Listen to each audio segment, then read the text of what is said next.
Bien, estimados alumnos, el primer tema que vamos a ver en esta presentación es carbunco y vamos a detallar más adelante algunos tópicos básicos de esta enfermedad, los cuales nos permiten tener conocimientos sobre esta patología. La agenda del día de hoy hablaremos un poco de historia de esta enfermedad, de la epidemiología, la microbiología y laboratorio, fisiopatología, clínica, diagnóstico diferencial y tratamiento. El anthrax es una enfermedad infecciosa de causa bacteriana. Se considera una zoonosis porque debe haber un contacto previo con animales que contengan las esporas de esta bacteria y que por lo tanto podamos accidentalmente tener contacto con las mismas y originar el cuadro clínico. El agente etiológico es el Bacillus anthracis, cuyos sinónimos también están en la diapositiva. Se le conoce también como peste maligna, pústula maligna, veneno negro, edema maligno y carbunco, como veremos más adelante. Historia. Las primeras descripciones de enfermedad datan incluso desde las épocas bíblicas. Los egipcios e hindúes ya denominaron a este cuadro peste maligna y fue Hipócrates quien, debido a las características, sobre todo las formas cutáneas, relacionó estas lesiones y la denominó anthrax, que en la traducción significa carbón. Plinio también mencionaba ya que la región de Galia era una área endémica para esta enfermedad. En el siglo XVII hubo una gran epidemia en Europa, el cual se denominó la epidemia del veneno negro, y para entonces ya Koch en 1881 hacía las primeras descripciones de este germen. Pasteur en 1887 también ya planteó la posibilidad de iniciar una vacunación, sobre todo para los animales, pero fue Ster el que finalmente en 1939 sintetizó estas sustancias para uso en animales. En nuestro país ya Tomás Salazar en 1884 presentó algunos trabajos sobre el manejo de la pústula maligna con el uso de ácido fénico. En 1889 el doctor Maurtua recomienda el uso de la vacuna y en 1892 el doctor Escobar postula el tratamiento quirúrgico del carbunco. Epidemiología.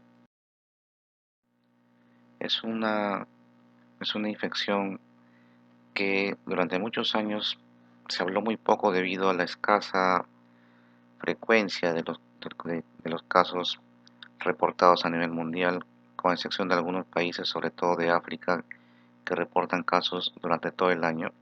Sin embargo, a raíz de la guerra con Irak, hubo, sobre todo en años anteriores, algunos casos reportados de transmisión por esporas por bioterrorismo enviadas en sobres en algunas personas de Estados Unidos. A raíz de esto se considera pues un arma biológica, puesto que son esporas resistentes y de alta letalidad en la forma de aerosol. Son esporas que resisten muy bien a la sequedad, a los rayos ultravioleta, a la temperatura, radiación gamma, incluso a diferentes desinfectantes químicos. Estas pueden estar en un reservorio final en el suelo e incluso pueden estar durante muchos años viables en algunos restos de animales muertos. La infección se adquiere a través del contacto con ganado infectado, sobre todo el tipo ovino, caprino, bovino y porcino. El hombre, por cierto, es un huésped accidental que tiene contacto directo o indirecto con otros animales enfermos o sus productos, y es la forma como adquirimos la enfermedad mediante el contacto con estos animales, por eso la definición de una zoonosis. Anualmente se reportan más de 60.000 casos de animales enfermos y de 20.000 en pacientes humanos. Sin embargo, es una enfermedad que es exótica y que es más frecuente en África y Asia, y en varios países de Europa, América y ciertas áreas de Australia. Sin embargo, uno de los brotes más grandes reportados a nivel mundial fue el de Zimbabue entre 1979 y 1985, con más de 10.000 casos en seres humanos. El Perú no es exento de esto. También consideramos algunas áreas endémicas y algunos departamentos han reportado casos, como son Piura, Cajamarca, La Libertad, Lima, Ica, Huancavelica y Callao. En el 2001 incluso hubo casos cutáneos en Lurín, Villa El Salvador y en el Agustino.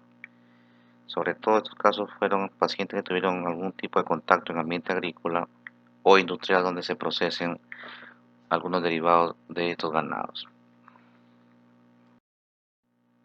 La microbiología.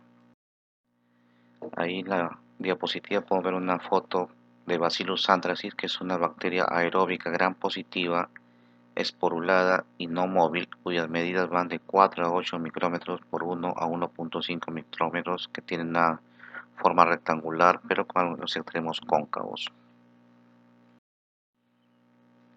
Acá, por ejemplo, vemos una fotografía de lo que corresponde a un cultivo, las colonias atípicas o son típicas de Bacillus anthracis con la característica de cabeza de medusa, como se le conoce esta característica en el medio de cultivo. En in vitro normalmente forma cadenas. Las endosporas centrales y ovoides solo se forman in vitro. Normalmente esta bacteria es fácil de cultivar en agar enriquecido con resto de sangre o nutrientes estándar. El examen microscópico de frotis de sangre permite hacer las coloraciones de gran de azul de metileno y puede ser fijado con cloruro de mercurio al 1 por 1000 para ser observado en el microscopio.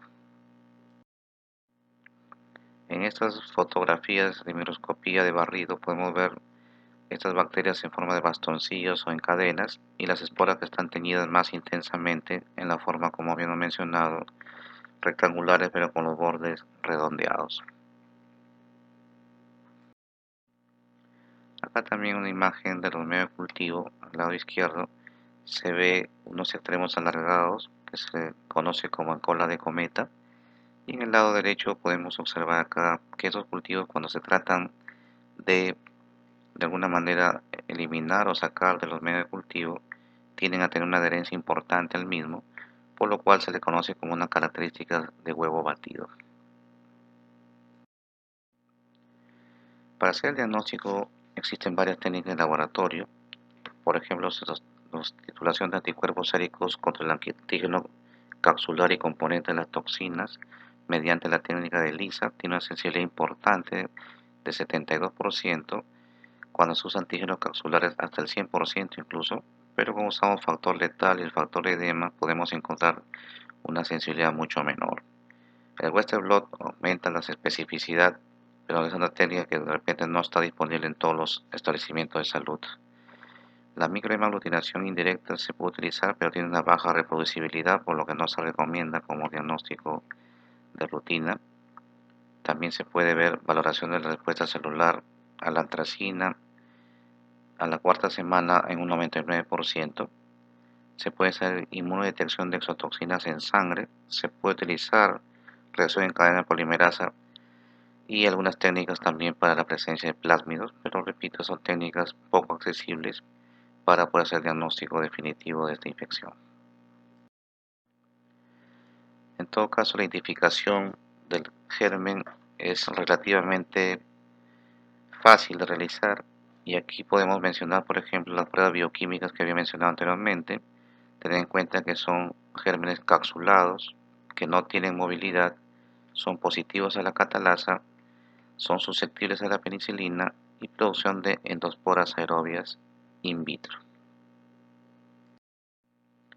La fisiopatología. La espora penetra por vía cutánea, pulmonar y o digestiva de acuerdo a la forma de infección, y estas esporas son ingeridas por los macrófagos, y las cuales son llevadas a los nódulos linfáticos regionales. Dentro del macrófago, estas germinan y pasan a una fase vegetativa, donde se activan los genes de multiplicación, activación y los plásmidos citoplasmáticos capaces de inducir síntesis de los factores de virulencia que veremos más adelante y de las exotoxinas, y estas pueden alcanzar el torrente sanguíneo, sobre todo cuando la cantidad de los gérmenes sobrepasa el valor de 10 a la 7 o 10 a la 8 por mililitro. En estas circunstancias se produce una toxemia o bacteriemia grave y masiva que generalmente conlleva a la muerte. Al salir los macrófagos, estos agentes o antígenos bacterianos inducen una respuesta inmune que puede resultar protectora en muchos casos. Los factores de virulencia están codificados por dos tipos de plásmidos que vamos a hacer mucho detalle acá, el POX1 y el POX2. En cuanto al primero, esto se encarga de la síntesis de exotoxinas y estos están mediados por complejos genetoxina que tienen tres componentes que es importante conocer: el antígeno protector, el factor letal y el factor edema. La combinación de dos o tres de estos componentes puede explicar muchas veces la gravedad de la sintomatología. Cuando se combina, por ejemplo, el factor o antígeno protector con el factor edema, generalmente vemos los casos más leves, pero cuando se conjugan la combinación de los tres componentes, incluyendo el factor letal, generalmente se trata de los casos mucho más graves. El factor de edema es una enzima que es dependiente de la ciclasa. El factor protector o antígeno protector facilita la entrada de la toxina a la célula de tal manera que se altera la homeostasia celular y esto genera edema local y regional. Este factor edema in vitro inhibe además la función de los neutrófilos. En cambio, el factor letal es una metaloproteasa dependiente de zinc que puede inactivar la proteína quinasa activada por el mitógeno, de tal manera que genera los cuadros más graves en esta patología. En cuanto a la fisiopatología, el factor letal induce además en el macrófago la liberación del factor de necrosis tumoral alfa y 1 beta.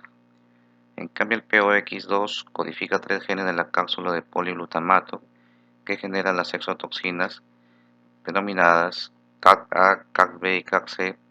Estas exotoxinas inhiben y retardan la respuesta inmunológica y además da a esta cápsula protección a la bacteria contra la fagocitosis de nuestra respuesta inmune celular. La expresión de los factores de virulencia está regulada además por la temperatura del huésped mayor de 37 grados y una concentración de CO2 mayor al 5% y la presencia de ciertos nutrientes del suero. Cuando se pierde alguno de estos plásmidos se produce una mutación del bacilo de virulencia que genera una disminución de la agresividad o virulencia del mismo, entonces da cuadros muy leves. Acá un esquema de lo que había mencionado anteriormente, la forma cutánea, intestinal y pulmonar como forma o puerta de ingreso. Las esporas llegan a torrentes sanguíneos, son fagocitadas por los macrófagos, llevadas a los ganglios linfáticos regionales y a partir de ahí se pueden diseminar de acuerdo a que se activen las formas que habíamos mencionado anteriormente, sobre todo los factores de virulencia que generan además cuadros severos que pueden llevar al edema pulmonar y a la muerte. El esquema también visto en esta otra gráfica que más o menos es lo mismo que mencionamos en la diapositiva anterior. Es importante mencionar entonces acá un repaso de los antígenos generados o toxinas que se generan durante esta infección. El factor letal ya habíamos mencionado que es una metaloproteasa dependiente de zinc, el antígeno protector y el factor hematógeno. De acuerdo a la combinación de los mismos se ve en la forma más grave. Cuando encontramos los tres componentes o toxinas podemos entrar a toxemias graves, a estado de shock y finalmente a la muerte.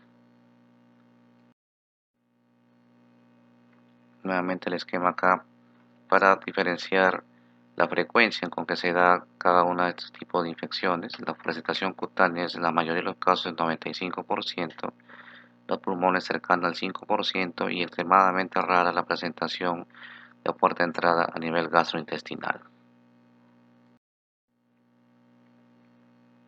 Nuevamente acá para mencionar cómo actúan las toxinas, sobre todo la toxina hematígena y la toxina letal, que generan una liberación de citoquinas que producen una intensa reacción inflamatoria que llevan al estado de shock y finalmente a la muerte en muchos de los casos, sobre todo en las formas graves. En cuanto al cuadro clínico, mencionaremos lo siguiente. La forma cutánea es la forma más común, más frecuente, a tal punto que se reporta el 95% de los casos y es uno de los que tienen menores tasas de letalidad sin tratamiento llegando de 5 al 20%. Básicamente el mecanismo es introducción de las esporas en la hipodermis. Estas a nivel de la hipodermis se adopta una forma vegetativa de macrófago que se va multiplicando progresivamente y finalmente produce exotoxinas que producen edema y necrosis local de tipo celular. El periodo de incubación para esta forma de presentación es de 3 a 5 días. Inicialmente aparece en la zona de la lesión una pápula o gránulo pruriginoso que generalmente forma algunas vesículas alrededor. 1 o 2 días después crece, se forma una úlcera rodeada de vesículas que mide entre 1 a 3 centímetros de diámetro, de forma redondeada y además regular. Algunos días después se forma una escara central necrótica con edema asociado y de 1 a 4 semanas la escara se separa dejando una cicatriz que es permanente generalmente y a nivel local puede haber además linfadenititis, angiopatías regionales y algunos síntomas sistémicos de este cuadro, de esta forma clínica de la enfermedad. Aquí en la diapositiva podemos ver una de las lesiones clásicas del carbunco cutáneo, la escara central necrótica como ustedes se pueden observar y una extensa reacción inflamatoria perilesional que a veces se ve una extensión más allá de lo que se esperaría para una lesión más pequeña. Es una forma de carbuncopio que en esta diapositiva es mucho más rara. En la zona dorsal, acá como ves una lesión mucho más extensa, pero ya con producción de secreción purulenta. Estas, estas fotos vemos carbunco cutáneo clásico, como ustedes pueden ver acá el compromiso necrótico en el tercer dedo y en la otra en la muñeca. Sin embargo, es importante ver y notar aquí que a pesar que la lesión es pequeña en extensión, la respuesta inflamatoria local es importante. Acá el edema en el lado izquierdo afecta a todos los dedos de la mano y en esta lesión de la derecha donde vemos el compromiso de la muñeca notamos también el intenso edema en toda la mano, incluyendo los dedos más lejanos de la extremidad. Acá se puede apreciar esta posición mucho mejor, lo que acabo de mencionar. Usted ve en este infante la lesión a nivel del brazo, que aparentemente está localizado solo en esa zona, pero cuando hacemos una resonancia magnética de toda la extremidad notamos el intenso edema subcutáneo que va desde el hombro hasta la mano inclusive, y eso es la importancia que hace diferenciar este cuadro clínico de otras patologías a nivel cutáneo. La forma inhalatoria o respiratoria se da en los 5% de los casos, pero es una forma más grave, con una letalidad que va de 90 a 100%. Aquí hay que diferenciar de la forma como ingresan a la vía respiratoria. Las esporas que están entre 2 a 5 micrómetros llegan a los conductos y alcanzan los alvéolos, donde son fagocitados por macrófagos y transportados a los ganglios mediastinales donde se multiplican y además aquí generan necrosis de los ganglios, producen mediastinitis hemorrágica, incluso en muchas ocasiones neumonía necrotizante con altísima mortalidad, pero los que tienen más de 5 micrómetros generalmente son atrapados por los cilios del tubo respiratorio y expulsados posteriormente con las secreciones y la tos. Pero los que dan todo este cuadro clínico grave generalmente son las esporas que son más pequeñas, entre 2 a 5 micrómetros, repito nuevamente. En este tipo de presentación de anthrax, el periodo de incubación va de 10 días hasta 6 semanas de acuerdo a la viabilidad de las esporas y de acuerdo a la respuesta inmunológica de cada paciente. Tiene varias fases, esas fases tenemos que diferenciar. Inicialmente en una fase que dura de 1 a 5 días de incubación, donde aparece un cuadro insidioso, un cuadro clínico bastante inespecífico con febrícula, con dolor de cabeza, malestar general, ya encontramos mialgias, astenia, puede haber tos no productiva, pero ya empieza el paciente a presentar opresión precordial, se puede escuchar crépitos en el examen clínico. Esta fase dura de 2 a 4 días y aparentemente termina con una mejoría temporal para pasar a la segunda fase o fase de toxicidad aguda, donde los cuales ya hay algunos síntomas mucho más severos, como hay dificultad para respirar con disnea intensa, puede incluso haber cianosis, sudoración profusa, edema subcutáneo y mediastinal, hay compresión de la tráquea con estridor, con signo de condensación y derrame pleural incluso bilateral. En la placa es característica ver anomegalias bilaterales y sobre todo crecimiento y ensanchamiento del mediastino. Aquí se ve en la diapositiva un esquema de cómo se realiza la infección de tipo respiratoria. Las esporas deberían ser menos de 5 micras para poder ser inhaladas y alcanzar a los alvéolos pulmonares, los cuales después llegan a los ganglios linfáticos mediastinales y finalmente terminan germinando y puede durar hasta 60 días si es que está en un estado vegetativo, pero como vemos acá, pues la forma más grave depende también del inóculo, de la cantidad de esporas que alcancen la vía respiratoria baja. Esta radiografía se puede ver esta imagen cómo está ensanchado el mediastino típico de esta forma de presentación. Puede ver además lesiones parenquimales con una neumonía necrotizante bilateral. Se puede encontrar incluso efusión pleural que al examen macroscópico se ve de tipo sanguinolento generalmente.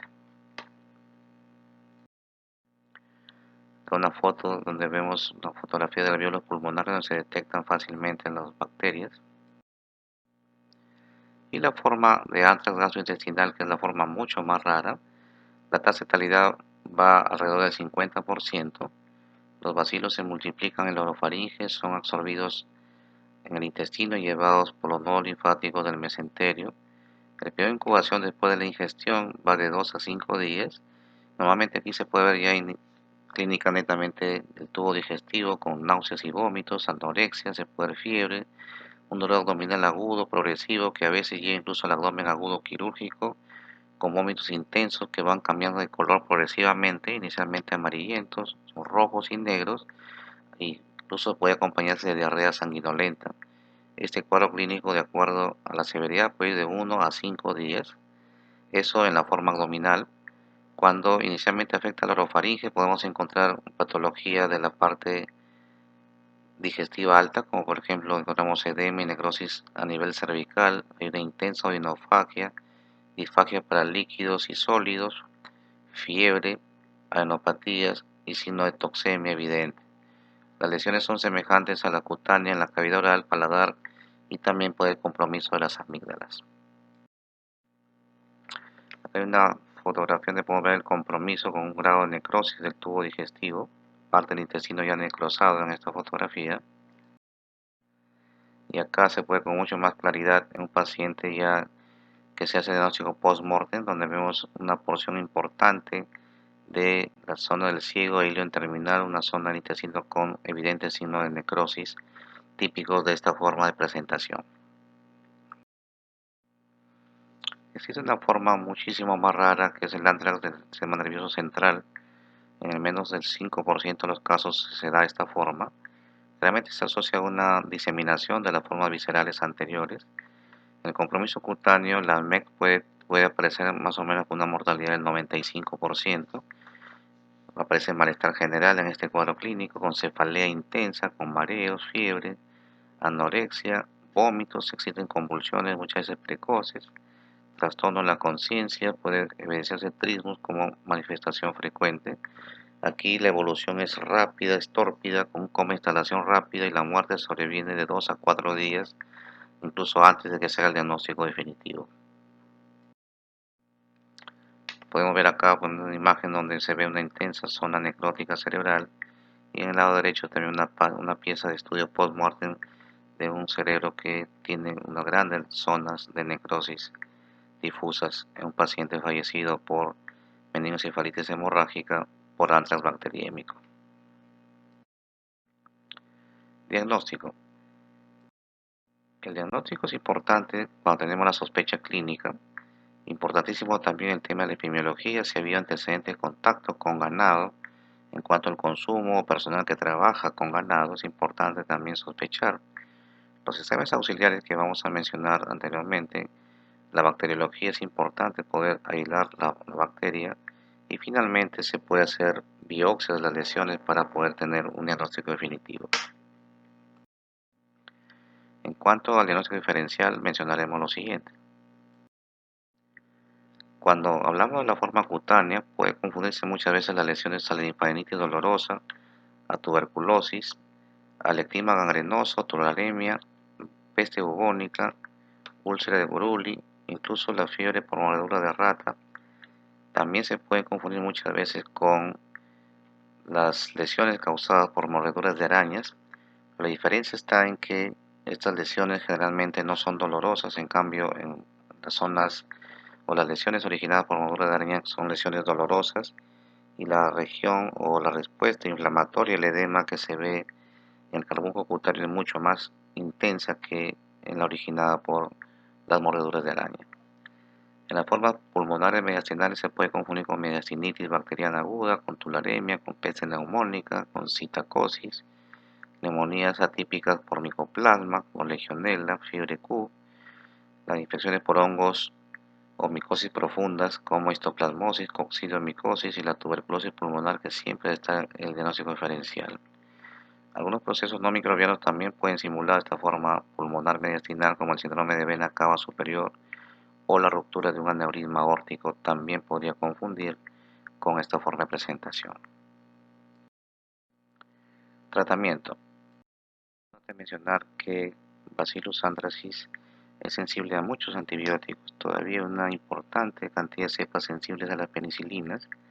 Sin embargo, actualmente la mayoría de guías sugiere el uso de tetraciclinas y de fluoroquinolonas como el tratamiento de elección en la mayoría de los esquemas propuestos a nivel mundial. También hay que mencionar que existe un esquema de profilaxis para aquellos pacientes que tuvieron contacto con los casos confirmados. Es importante tomar una dosificación que haremos mucho más detalle más adelante.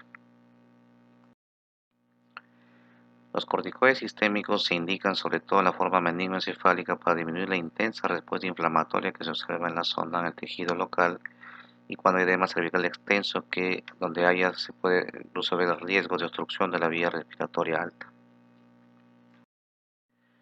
La profilaxis, como les había mencionado, los esquemas actualmente más aceptados son los que inician con ciprofloxacino, con doxiciclina o amoxicilina. Para los niños con ciprofloxacino y amoxi, en gestantes incluso se puede indicar ciprofloxacino, a pesar de los riesgos relativos que pueda haber. Las ventajas en cuanto a la protección que puede ejercer este medicamento sobrepasan a los riesgos que puede tener el producto durante la gestación. Esta profilaxis se recomienda que se completen por lo menos 60 días para asegurarnos que algunas esporas que puedan estar en estado vegetativo se evite que haya una infección bastante posterior al tiempo del contacto con el paciente que se confirme el diagnóstico. Se habla también de algunas vacunas que se sugieren, sobre todo una vacuna de antrax absorbido y precipitado, que normalmente se indica en otros países no endémicos y que van a viajar a países endémicos, pero a veces la dificultad radica en que son esquemas bastante complejos. Son vacunas que se aplican por vía subcutánea con dosis de 0.5 mililitros que hay que repetir a las 2 y 4 semanas y luego a las 6, 12 y 18 meses con refuerzos anuales, sobre todo si uno va a estar más tiempo en la zona endémica. Actualmente se están utilizando antígenos purificados y cepas mutantes, los cuales son vacunas que necesitarían menos dosis para lograr una respuesta inmune importante. Este es el libro texto que vamos a tomar como base de información para el tema que acabamos de exponer y que cualquier duda pueden revisarla en sus respectivos domicilios.